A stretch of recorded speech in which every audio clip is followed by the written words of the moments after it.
Salut tout le monde, c'est Charlotte Renard, vétérinaire conseil pour Direct Vet. Je suis ravie de vous retrouver aujourd'hui pour la 23e vidéo du défi. Et oui, répondre chaque jour à une de vos questions en vidéo. Alors aujourd'hui, je réponds à une question qui m'a été posée récemment sur internet et qui est de savoir que faire lorsque son chat est constipé.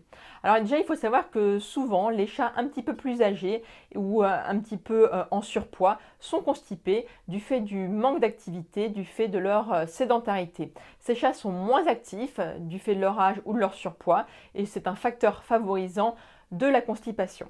De même, les chats qui sont insuffisants rénaux aussi sont souvent sujets à la constipation car lors d'insuffisance rénale, l'organisme essaye de récupérer de l'eau au niveau du côlon justement pour préserver de l'eau et ça va dessécher les selles, donc les selles vont moins bien passer. Donc les facteurs de risque justement, donc c'est l'animal âgé moins actif, le chat un petit peu plus obèse moins actif aussi, ou l'insuffisance rénale chronique.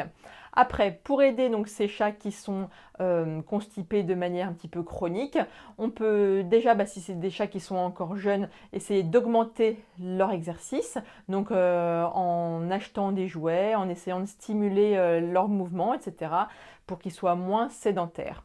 Après, on peut aussi jouer au niveau de l'alimentation, donc en rajoutant des fibres. Alors, soit vous optez pour un aliment du commerce qui contient déjà des fibres rajoutées.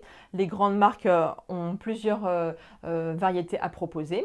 Vous pouvez aussi, si votre chat ne mange que des croquettes sèches, essayer aussi de lui rajouter un petit peu de pâté qui va rajouter de l'humidité, donc ça peut aussi aider à la constipation. Et puis si par exemple votre chat est insuffisant rénal chronique, qu'il a déjà un aliment spécial, vous pouvez aussi rajouter des fibres comme ça. Donc en général on rajoute soit de la courgette bouillie, soit de la purée de citrouille. Ce sont des goûts que les chats apprécient bien. Évidemment on ne rajoute pas de sel en plus. Alors, autre chose qu'on peut faire, c'est donner un laxatif spécial pour chat. Alors, ces laxatifs contiennent de l'huile de paraffine et ça va lubrifier du coup les intestins et permettre un passage facilité des selles. Prenez un produit du commerce spécial pour chat, donc un produit que vous trouverez chez votre vétérinaire spécial pour chat, et évitez de donner directement de l'huile de paraffine à la petite cuillère parce que les chats n'arrivent pas bien à l'avaler et en général ils font une fausse route et ça peut passer dans les poumons. Alors quand on est constipé et terminé avec une pneumonie, c'est pas vraiment ce qu'on recherchait. Donc préférez un laxatif sous forme de gel ou de pâte.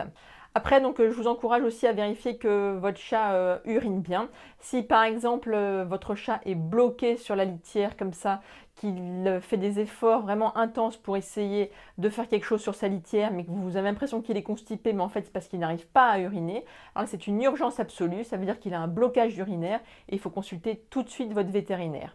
De même, si jamais malgré ces mesures en fait alimentaires et de donner un laxatif, votre chat est toujours constipé et que par exemple il ne fait pas de selle pendant 3 jours et que vous voyez qu'il y a d'autres symptômes, par exemple abattement, vomissement, perte d'appétit, alors là il faut vraiment consulter votre vétérinaire qui pourra faire une radio et vérifier qu'il n'a pas un mégacolon. C'est une dilatation du côlon qui est justement une source de constipation. C'est d'origine inconnue, en fait, ça arrive souvent de manière idiopathique, c'est-à-dire qu'il n'y a pas de cause précise pour expliquer le mégacolon. Et ça touche surtout les chats mâles de plus de 5 ans. Après, votre vétérinaire donc, fera une radio pour vérifier qu'il n'y a pas de mégacolon. La radio permet aussi de vérifier qu'il n'y a pas par exemple de problème au niveau du bassin, une fracture ancienne qui aurait été mal réparée en fait et qui créerait une obstruction au niveau du bassin et du coup une obstruction au passage des selles.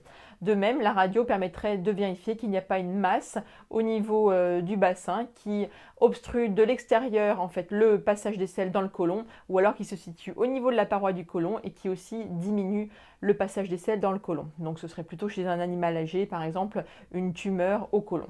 Donc voilà, merci pour cette question. Je vous donne rendez-vous demain pour une nouvelle vidéo du défi. En attendant, n'oubliez pas, vous pouvez vous rendre sur le blog pour télécharger votre exemplaire du manuel des premiers secours pour chiens et pour chats. Ciao, à demain!